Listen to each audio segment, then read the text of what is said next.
Os crimes do Bolsonaro vão começar a aparecer e ele vai ser punido por isso sim.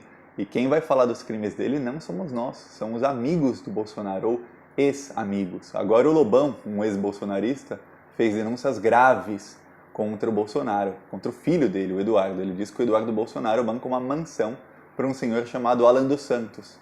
Alan dos Santos é indicado pelo Lobão e pelo Alexandre Frota, outro ex-bolsonarista, e os dois eram amigos, assim, próximos ao Bolsonaro por muito tempo durante as eleições, dizem que Alan dos Santos é o chefe das milícias do Bolsonaro, as milícias virtuais do Bolsonaro, que difamam todos os inimigos do bolsonarismo e que usam fake news, que atacam, que ajudam o Bolsonaro a colocar a narrativa dele em qualquer fato que aconteça. Agora, já vou falar disso, mas se você é resistência a esse governo, se você é oposição ao Bolsonaro, quer ver o Bolsonaro cair, se inscreve no canal. Aqui está o botão de se inscrever, curte o vídeo porque ajuda muito o canal, a gente faz resistência todos os dias, então vamos fazer oposição juntos. Se inscreve.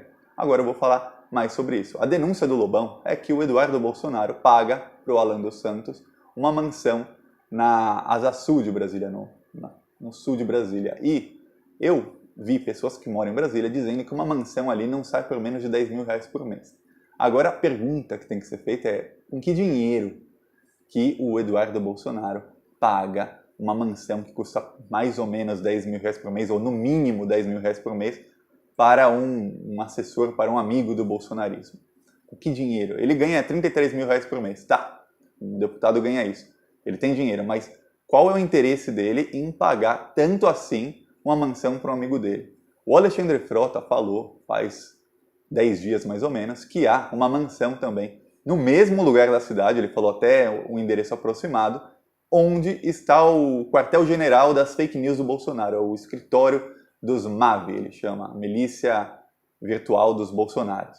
E que essas milícias são as responsáveis por todo tipo de difamação. E aí a gente inclui o pavão misterioso contra o Glenn Greenwald, a gente inclui difamação contra o Rodrigo Maia, lembra na época que ele estava peitando o Bolsonaro? Contra alguns militares, na época que eles estavam peitando o Olavo de Carvalho, e todo tipo de fake news. São eles quem produzem. Isso quem diz é o Alexandre Frota, e diz que Alan dos Santos, que é esse rapaz, ele é o chefe de tudo isso. Para quem não sabe, o Bolsonaro queria colocar esse Alan dos Santos na EBC, como chefe da EBC, que é a Empresa Brasil de Comunicação, que é do governo, que tem uma verba milionária. E aí, com tudo isso, eles teriam mais poder para fazer o que quiserem, talvez difamar inimigos, talvez não, eu não posso aqui acusar que eles fariam isso, mas tudo indica que sim. E os militares não deixaram. Então o Bolsonaro ele fica mais ou menos com as mãos atadas porque os militares não deixam que ele faça muitas coisas que eles queriam. Eu vou falar qual o esquema do bolsonarismo para a comunicação. O esquema deles, eu falava isso antes da eleição.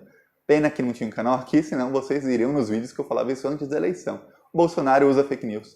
Ele usa fake news com dinheiro que não é público, com dinheiro das rachadinhas que ele fazia. Então é dinheiro público no fim, mas dinheiro que ele pegou das rachadinhas que ele fazia nos gabinetes, e dinheiro, uma das acusações é que o dono da Van pagava contratos de R$12 milhões cada contrato para que eles disparassem fake news. Então com esse dinheiro eles usavam robôs, fake news e tudo. Mas a partir do momento que o Bolsonaro ganhasse a eleição, eu falava isso para várias pessoas, sempre falei isso, falava no Plantão Brasil no site, o Bolsonaro ia pegar o dinheiro público, o dinheiro da Secom, que é dinheiro, tem uma verba bilionária que é para o governo gastar como quiser em publicidade.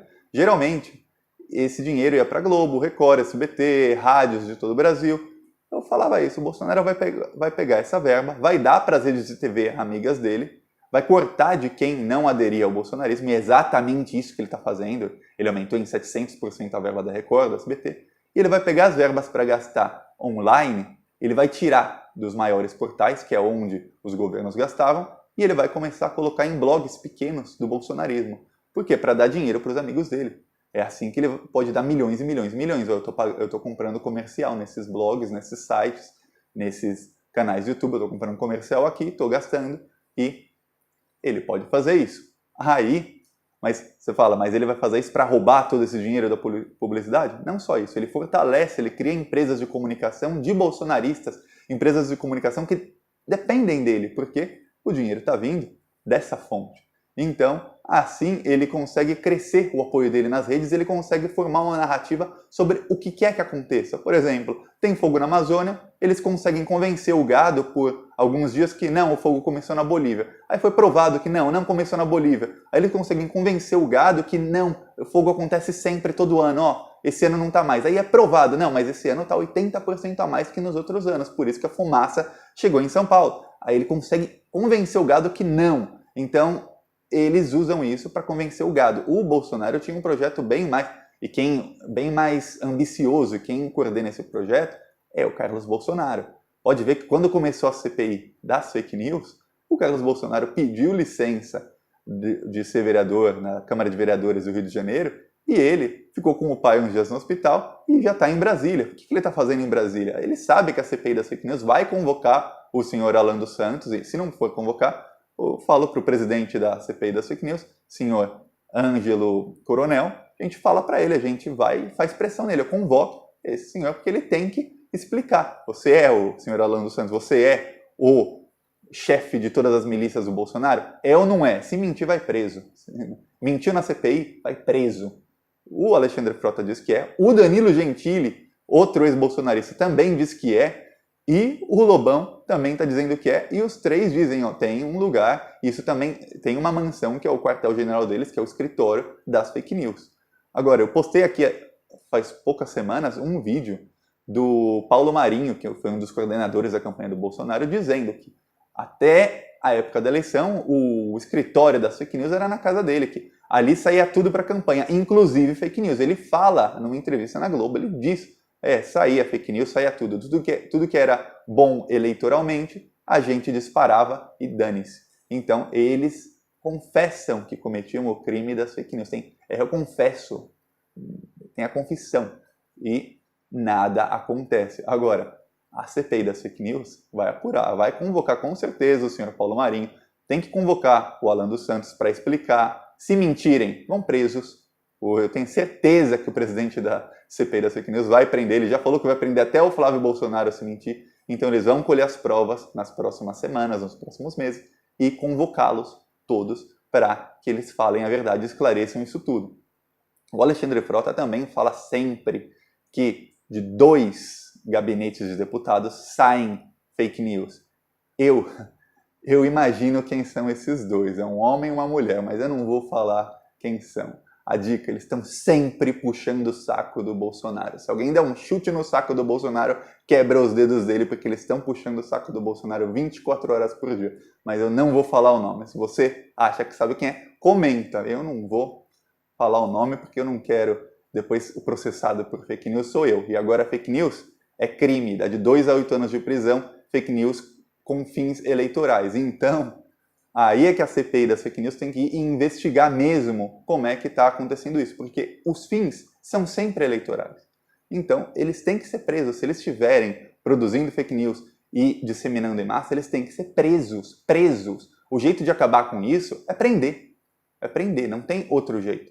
Se eles não perceberem que quem fizer fake news, difamação, ficar mentindo sobre os outros, coisa como o Pavão Misterioso, o site desse Alan dos Santos, Terça Livre, ele tem um site chamado Terça Livre, que os Bolsonaros, toda a família Bolsonaro, eles compartilham notícias desse site sempre, quase todos os dias. Ele falou esses dias que o Glenn Greenwald estava internado numa clínica, num hospital com overdose, que ele passou dias no hospital, que ele foi internado, enfim, fake news do pior nível. E acontece o quê? Nada.